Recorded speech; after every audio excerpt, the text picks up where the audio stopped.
Good morning प्यारे बच्चों। मैं आप लोगों का अपने YouTube चैनल पर स्वागत करता हूं। जैसा कि मैंने आप लोगों को पिछले वीडियो में class 8 English it's so happened का चैप्टर नंबर 10 का पार्ट फर्स्ट पढ़ा दिया था और पार्ट सेकंड पढ़ा रहा था। हम लोगों ने पढ़ा था कि दत्त दादा लंदन से वापस आ जाते हैं और क्या होता है, उनका बहुत स्वागत होता है। लेकिन पार्ट सेकंड में हम लोगों ने पढ़ा था कि उनके घर पर जब वो आते हैं तो देखते हैं शांति योजना का यानी शांति यज्ञ का प्रावधान किया जाता है और वो कहते हैं मैं ऐसे यज्ञ में भाग नहीं लूँगा। इसी के आगे से हम लोग पढ़ेंगे। उम्मीद करूँगा कि आप लोगों ने जो वीडियो पीछे नहीं देखा देखेंगे और ये वीडियो भी पूरा आप देखेंगे और कैसा लग रहा है वीडियो इसको ज़रूर बताएंगे। तो चलिए अब मैं वीडियो स्टार्ट करता हूँ। इससे पहले यदि आप लोगों ने चैनल सब्सक्राइब नहीं किया है तो इसको सब्सक्राइब करें, शेयर करें, कमेंट करें और लाइक भी करें। तो चलिए देखिए हम लोगों ने यहाँ तक पढ़ा था सच यजनाज और पढ़ना है सिंस दिस से पढ़ना है। समझ में आया? उनके भाई शिवाजी बाबू कहते हैं हम लोगों के फोर फादर्स ने ऐसे यजनाज के बारे में बताया है यानी यज्ञ के बारे में बताया है। इसके आगे से सिंस हिज रिटर्न से हम लोगों को पढ़ना है। लिखा है सिंस हिज रिटर्न। सिंस का मतलब यहाँ जब से वो लौटे थे फ्रॉम लंदन से दत्तादा वाज इन रेगुलर करस्पॉन्डेंस माने होता पत्र व्यवहार। दत्तादा का बराबर रेगुलर क्या हुआ था तथा पत्र व्यवहार हुआ करता था विद जॉन मैकपर्सन से, यानी पत्र के जरिए दोनों एक दूसरे से बातें किया करते थे। दत्तादा जब से लंदन से लौटे थे। Their friendship had grown out of their appreciation of each others virtues माने गुण सद्गुण, अप्रिसिएशन माने प्रशंसा, ओके। फ्रेंडशिप माने दोस्ती। उन लोगों की दोस्ती had grown out of their appreciation, उन लोगों के अप्रिसिएशन यानी प्रशंसा से ज़्यादा हो गई थी, यानी उन लोगों की जितना अप्रिसिएशन किया जाए दोस्ती का उससे भी ज़्यादा हो गया था। ऑफ ईच अदर्स virtues जो एक दूसरे के गुण थे उसके नाते, यानी उन लोगों की दोस्ती बहुत घनिष्ठ हो गई थी।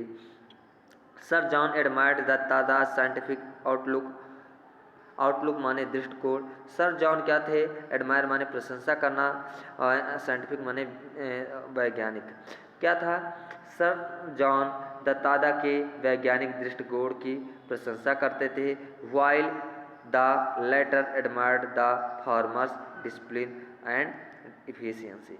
जबकि बाद वाला मतलब दत्तादा प्रशंसा करते थे फार्मर्स माने आगे वाले का मतलब सर जॉन की, जबकि दत्तादा सर जॉन की प्रशंसा करते थे। उनकी क्या प्रशंसा करते थे? उनके डिसिप्लिन, उनके अनुशासन की और उनके इफिशियंसी यानी कार्य दक्षता या कुशलता की प्रशंसा करते थे। Their correspondence never mentioned the project light brigade. उनका जो पत्र व्यवहार था यानी उन लोगों के से जो बातें हुआ करती थी पत्र के द्वारा उसमें कभी प्रोजेक्ट लाइट ब्रिगेड के बारे में बात नहीं हुआ करता था। Although once in a while, यद्यपि एक बार एक क्षण के लिए सर जॉन ने उनको क्या किया था? हिंट दिया था एट इट्स प्रोग्रेस, इसके प्रोग्रेस के बारे में यानी उन्नति के बारे में। इन अ subtle manner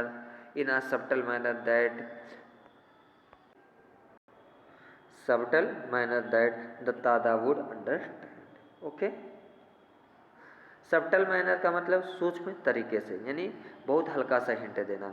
यद्यपि एक बार क्या था, सर जॉन ने प्रोग्रेस के बारे में जो सीक्रेट मिशन था ऑपरेशन था उसके प्रोग्रेस के बारे में हल्का सा हिंट दत्तादा को दे दिया था जिससे कि दत्तादा समझ गए थे। मीनवाइल इसी बीच comet Datta was following its predicted path. इसी बीच क्या था, जो कमिट दत्ता था वो अपने प्रेडिक्टेड पाथ पर आ गया था, आगे बढ़ा चला आ रहा था यानी जिस रास्ते से होकर बताया जा रहा था गुजरेगा। In due course it develop its tail, और जो बचा हुआ रास्ता था जो बची हुई चीज़ें थी उसमें उसका टेल भी आ गया था, पूंछ भी आ गया था जिसे पुच्छल तारा कहा जाता है।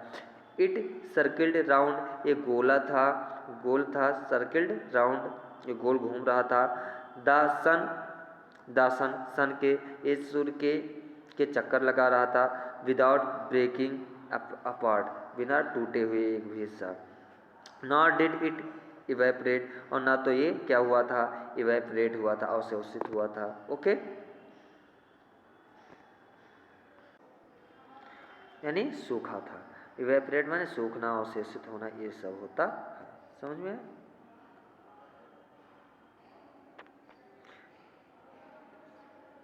अब देख लीजिए, द साइंटिस्ट जो वैज्ञानिक लोग थे ऑन प्रोजेक्ट लाइट ब्रिगेड पर काम कर रहे थे, देयरफॉर इसीलिए knew that the threat of collision was now very much real, कि अब वो जान गए थे ये जो थ्रेट था, धमकी था कोलिजन का, टकराने का, अब ये क्या था, एकदम बहुत ही ज़्यादा वास्तविक था।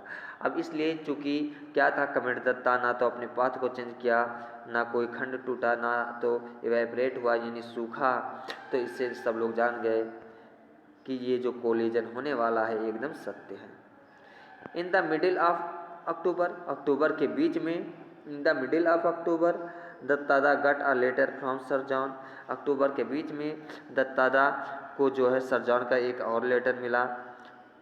इन the midst of description of the meeting of the Royal Astronomical Society, the unseasonably warm weather, the opening matches of the football season, and a recent by-election, Datta spotted the sentence he was eagerly looking for. क्या था, जब अक्टूबर के मध्य में दत्तादा को sir John का एक letter मिला, तो क्या होता है, तो उसके बीच में in the midst of description माने वर्णन, जो वर्णन किया गया था यानी बताया गया था, उसके बीच में, डिस्क्रिप्शन के बीच में, ऑफ द मीटिंग के, ऑफ द रॉयल एस्ट्रोनॉमर, जो रॉयल एस्ट्रोनॉमिकल सोसाइटी थी, उनके मीटिंग के बीच में, द अनसीजनेबल वार्म वेदर, उसमें क्या बताया गया था, उसमें लिखा है, उसमें जो है अनसीजनेबल वार्म वेदर, जो बिना सीजन के गर्म मौसम हो गया था, उसके बारे में, the opening matches of the football के ओपनिंग मैच के बारे में, फुटबॉल सीजन के ओपनिंग मैच के बारे में, and a recent by election, और जो जल्दी में इलेक्शन हुआ था, गुजरा था, उसके बारे में बताया गया था। द ताता spotted the sentence he was ईगरली looking for, ईगरली माने उत्सुकता से, लुकिंग फॉर माने ढूंढना, और अंत स्पॉटेड माने ढूंढ लेना। अंत में दत्तादा जिस सेंटेंस को उत्सुकता से ढूंढ रहे थे उसको पा ही लिया। उस लेटर में क्या लिखा था, the charge of light brigade has begin, क्या था, जो लाइट ब्रिगेड का चार्ज है, ऑपरेशन वो शुरू हो चुका है। Let us hope for the best, चलिए अब हम लोग इसके लिए बहुत अच्छा होप करें, हैं, हम लोगों को उम्मीद करनी चाहिए बहुत अच्छा होने की। So the spacecraft had been launch on time, और इस तरह से स्पेसक्राफ्ट को समय पर क्या कर दिया गया, लॉन्च कर दिया गया, जिस समय पर कहा गया था। But will it achieve the rendezvous in time and at the right place, इसको कहते हैं रेंडेव्यू। रेंडेव्यू का मतलब होता है मिलन स्थल, अचीव माने प्राप्त करना। लेकिन प्रश्न ये था कि बट विल इट अचीव, क्या ये प्राप्त करेगा, रेंडेव्यू माने मिलन स्थान, इन टाइम समय पर, एंड द राइट प्लेस और राइट जगह पर, यानी जो इक्विपमेंट औजार हथियार छोड़ना था किस पर, जो कमेट दत्ता था उस पर, क्या ये दोनों एक साथ एक उचित समय पर मिल जाएंगे, ये प्रश्न था।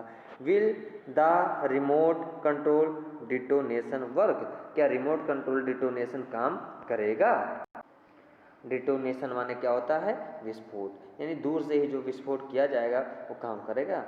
What if the gigantic nuclear pile fails to fire, क्या होगा ये जो विशाल गगनचुंबी न्यूक्लियर पाइल, जो न्यूक्लियर का ढेर किया जाएगा, यानी नाव की विखंडन किया जाएगा, फेल हो जाएगा फायर करने में, तो क्या होगा।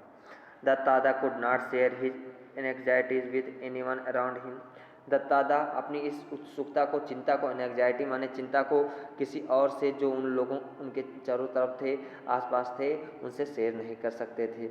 ही had to participate in and outwardly enjoy the puja ceremony. He had to participate, उन्हें करना पड़ा, पार्टिसिपेट भाग लेना पड़ा, उन्हें भाग लेना पड़ा, इन एंड आउट अंदर और इन एंड आउटवर्डली अंदर और बाहर तरीके से, इंजॉय द पूजा सेरेमनीज, क्या था, पूजा सेरेमनीज का इंजॉय करने के लिए। कहने का मतलब उन्होंने पूजा में भाग नहीं लिया था, लेकिन घर में मान लो कुछ होता है तो कहीं ना कहीं तो उनको रहना ही था, क्योंकि अब जाते तो कहाँ जाते, मीटिंग से आ गए थे, तो इस तरह से किसी तरह से अपना समय बिता रहे थे कि जल्दी से पता चल जाए। द दिवाली सेलिब्रेशन, दिवाली की दिवाली सेलिब्रेशन को यानी दिवाली कैसे मनाया जाता है उसको भी इन्जॉय किया उन्होंने। एंड अदर फेस्टिवल्स, और कुछ अन्य त्यौहार आते हैं। आप लोग जानते हैं अक्टूबर से नवंबर तक जो है हम लोगों के धर्म में, हिंदू धर्म में बहुत सारे त्यौहार चलते हैं ना। दशहरा आता है, दुर्गा पूजा आता है, दिवाली आता है, इसके बाद क्रिसमस आता है 25 को, जो कि क्रिश्चियंस का त्यौहार रहता है। तो क्या था, इसी तरह से जो घर में पूजा थे, दिवाली थे, त्यौहार थे, सब में खुशियाँ मना रहे थे, अंदर बाहर किसी तरह से चिंता होकर, लेकिन अपने प्रॉब्लम को, चिंता को किसी से शेयर नहीं कर रहे थे। Clear. His sole daytime relaxation was in the company of Khoka, his 8-year-old grandson. Sole माने व्यक्तिगत होता है, उनका व्यक्तिगत शरीर क्या था, दिन के समय आराम करता था। Was in the company of Khoka, Khoka के साथ, यानी दिन में वो खोका के साथ आराम करते थे। जो वो खोका कौन था, हिज 8-year-old ग्रैंडसन, उनका जो है 8 साल का पोता था, यानी नाते था, बेटे का लड़का था। खोका उनका 8 साल का लड़का था, जिसके साथ वो दिन में व्यतीत करते थे, आराम करते थे। एंड ऑफ कोर्स, और वास्तव में at night looking through Divya, और ऑफ कोर्स वास्तव में, और रात में किसके साथ व्यतीत करते थे, दिव्या के साथ, यानी दिव्य चक्षु जो कि टेलीस्कोप का नाम था, उसके साथ व्यतीत करते थे। दिन में खोका के साथ रहते थे और रात में दिव्या के साथ रहते थे। क्लियर। इस तरह से प्यारे बच्चों, इस वीडियो को यहीं पर समाप्त किया जा रहा है। उम्मीद करूंगा आप लोगों ने पूरा वीडियो देखा होगा, समझा होगा, और कैसा लगा है आप लोगों को, इसको ज़रूर बताएंगे। मिलते हैं आप लोगों के साथ अगले वीडियो में, तब तक के लिए थैंक यू।